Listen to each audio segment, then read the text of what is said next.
नमस्कार, public news देख रहे हैं आप। पश्चिम बंगाल की राजनीति में 2026 का वर्ष एक ऐतिहासिक वाटरशेड मोमेंट यानी कि एक ऐतिहासिक मोड़ के रूप में दर्ज होने जा रहा है। दशकों से जिस राज्य की सत्ता भय और संगठित कैडर के दम पे चलाई जा रही थी, वहां बदलाव की बयार नहीं बल्कि एक प्रचंड आंधी चल रही है। ताजा रुझानों ने न केवल राजनीतिक पंडितों को चौंका दिया है, बल्कि ममता बनर्जी के नेतृत्व वाली टीएमसी के अस्तित्व पर भी सवालिया निशान लगा दिया है। जबकि ममता बनर्जी की पार्टी तृणमूल कांग्रेस पिछड़ती हुई दिखाई दे रही है। अब तक के रुझान संकेत दे रहा है कि भारतीय जनता पार्टी बंगाल में अब तक के सबसे शानदार प्रदर्शन की ओर बढ़ रही है।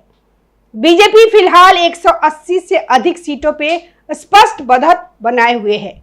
यह आंकड़ा 2021 के प्रदर्शन से कहीं अधिक और राजनीतिक विश्लेषकों का मानना है कि अंतिम नतीजे आते आते बीजेपी 200 का जादुई आंकड़ा पार कर सकती है। वो परफॉर्मेंस जो ममता बनर्जी का था वो बीजेपी दोहरा सकती है। लेकिन ये साफ है कि बीजेपी सरकार बनाती हुई दिख रही है और ममता बनर्जी के हाथ में इस वक्त सिर्फ हार रह गई है। जो ममता बनर्जी जीता करती थी प्रचंड बहुमत से, उनका जो आधार खिसका, इस बार जो चुनाव बदला, अब उसका असर नतीजों में दिख रहा है। ममता बनर्जी की पार्टी 110 से 120 सीटों के बीच संघर्ष करती दिख रही है। यह वही पार्टी है जो कभी प्रचंड बहुमत के साथ सत्ता पे काबिज थी, लेकिन आज वह बहुमत के आंकड़े 148 से भी कोसों दूर नजर आ रही है। यह वही पार्टी है जिसने पिछले चुनाव में भारी बहुमत के साथ सत्ता हासिल की थी, लेकिन इस बार तस्वीर पूरी तरह उलटती दिखाई दे रही है। यह सिर्फ सीटों का अंतर नहीं बल्कि यह जनता के मूड में आए बड़े बदलाव का संकेत है। सबसे ज्यादा नजरें इस वक्त खुद मुख्यमंत्री ममता बनर्जी की सीट पे टिकी हुई है। भवानीपुर सीट पे मुकाबला बेहद कांटे का बताया जा रहा है। ममता बनर्जी अपनी ही पारंपरिक सीट पे संघर्ष करती हुई नजर आ रही है। कई राउंड की गिनती में वे कभी 1500 वोटों से पीछे तो कभी मात्र 900 वोटों से आगे चल रही है। यह अनिश्चितता दिखाती है कि जनता का मोह भंग किस स्तर तक हो चुका है।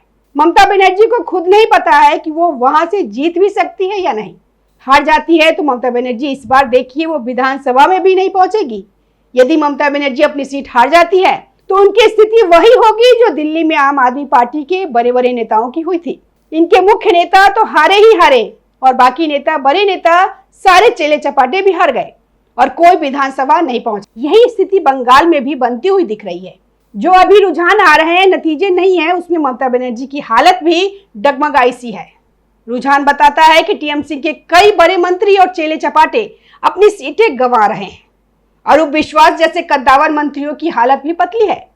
सिर्फ मुख्यमंत्री ही नहीं, टीएमसी के कई बड़े नेता भी अपनी अपनी सीटों पे संघर्ष करते हुए नजर आ रहे हैं। जिन क्षेत्रों को पार्टी का गढ़ माना जाता था, वहां भी इस बार कड़ी टक्कर देखने को मिल रही है। मुर्शिदाबाद, मालदा, उत्तर और दक्षिण 24 परगना, जलपाईगुड़ी और अलीपुरद्वार जैसे इलाकों में बीजेपी ने अपेक्षा से बेहतर प्रदर्शन किया है। इन क्षेत्रों में पहले टीएमसी का दबदबा हुआ करता था, लेकिन अब वहां समीकरण बदलता हुआ नजर आ रहा है। जैसे जैसे हार की आहट सुनाई दे रही है, टीएमसी कार्यकर्ताओं ने काउंटिंग सेंटर्स पे हंगामा शुरू कर दिया है। टीएमसी के लोगों ने आरोप लगाया है कि उन्हें काउंटिंग सेंटर के अंदर कॉपी पेन नहीं ले जाने दिया जा रहा है। जब पूरी दुनिया की मीडिया की नजर भवानीपुर और बंगाल पे है, तब इस तरह के आरोप केवल और केवल हार का ठीकरा दूसरे पे फोड़ने की एक कोशिश मात्र लगता है। यह हार को गरिमा के साथ स्वीकार न करने की मानसिकता को दर्शाता है। बीजेपी को ले जाने दे रहे हैं जहां पूरा देश देख रहा है, वहां कैसे कोई गड़बड़ कर लेगा। कोई काउंटिंग के बाहर, काउंटिंग सेंटर के अंदर भी नहीं, बाहर से ही हमको नहीं ले जाने दे रहे हैं। इनको सिर्फ झगड़े का बहाना चाहिए, दूसरे पर अपनी चीजों का ठीकरा फोड़ना है। बीजेपी की इस जीत की सबसे बड़ी विशेषता यह है कि उसने उन इलाकों में भी अपनी उपस्थिति दर्ज कराई है जिन्हें टीएमसी का अभेद दुर्ग माना जाता था। मुर्शिदाबाद और मालदा जैसे जिलों में जहां टीएमसी का एक छत्र राज्य था, वहां बीजेपी ने बड़ी सेंध लगाई है। हुमायूं कबीर जैसे नेता अपनी सीटों पे कड़ी टक्कर दे रहे हैं। जलपाईगुड़ी, अलीपुरद्वार और कूच बिहार में बीजेपी का प्रदर्शन पहले से ही मजबूत था, लेकिन इस बार उत्तर और दक्षिण 24 परगना में बीजेपी ने टीएमसी के वोट बैंक को छिन्न भिन्न कर दिया है। वर्धमान और मालदा में बीजेपी का बढ़ता ग्राफ टीएमसी के लिए अंत की शुरुआत है। पिछली बार जैसे दोनों दक्षिण 24 उत्तर 24 परगना दोनों जगह बीजेपी मात्र 4 सीटें हासिल कर पाई थी, लेकिन आज वहां सेंध लगा रही है। मालदा में भी ऐसी स्थिति थी, लेकिन आज मालदा में भी अच्छा परफॉर्मेंस होता हुआ दिख रहा है। तो कह सकते हैं कि इस वक्त टीएमसी भगवा आंधी में उड़ चुकी है।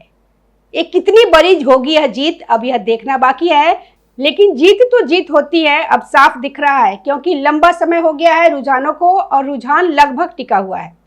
बीजेपी 180 के आसपास बनी हुई है और ममता बनर्जी यहाँ वो 150 के आंकड़े तक, 150 का आंकड़ा हो जाएगा तो बहुमत का आंकड़ा हो जाता है, लेकिन वो तो 130 सीटें भी नहीं पार कर पा रही हैं। उनकी पार्टी की स्थिति यह है और हो सकता है कि चुनाव नतीजे आते आते वो 100 के नीचे भी पहुंच जाएंगी।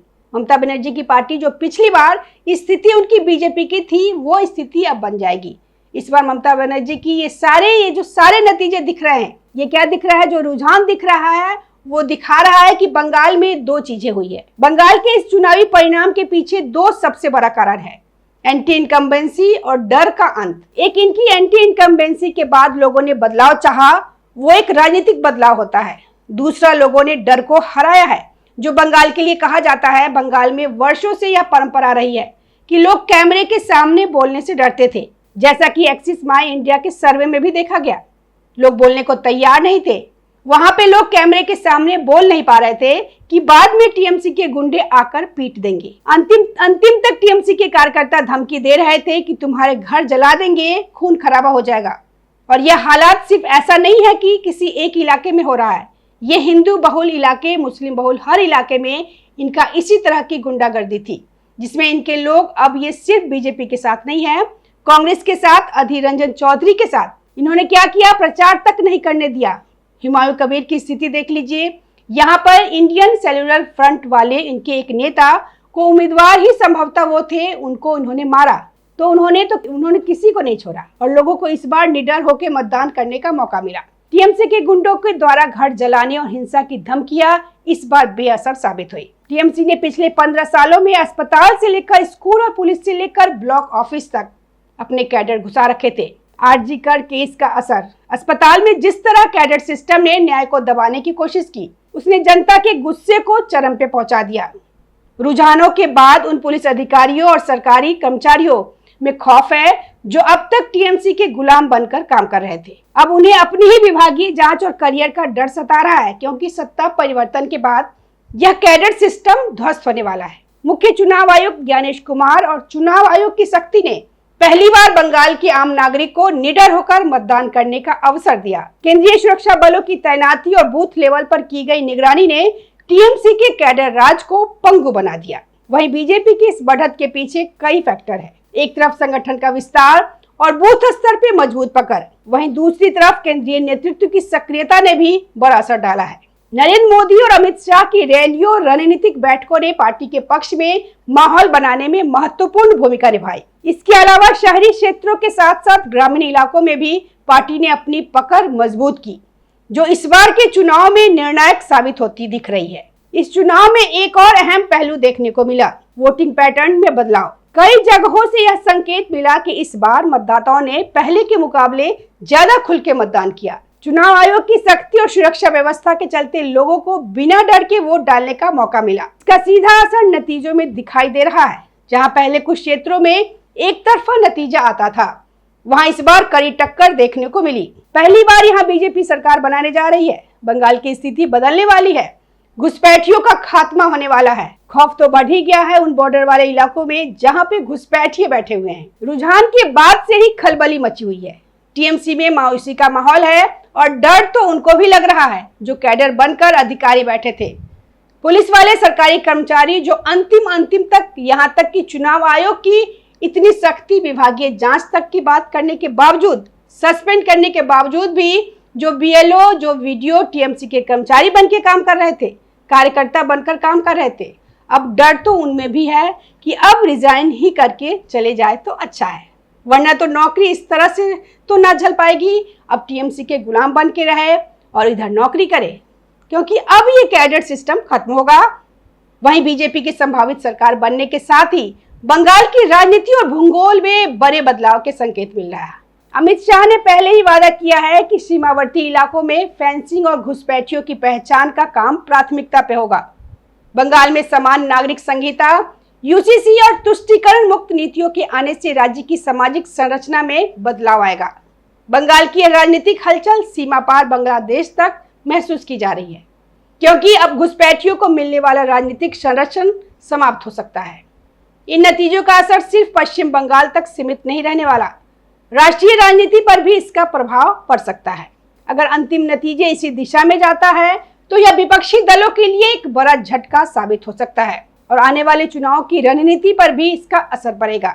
दूसरी ओर बीजेपी के लिए यह एक बड़ी राजनीतिक सफलता होगी, खासकर उस राज्य में जहां उसने पहले कभी सरकार नहीं बनाई।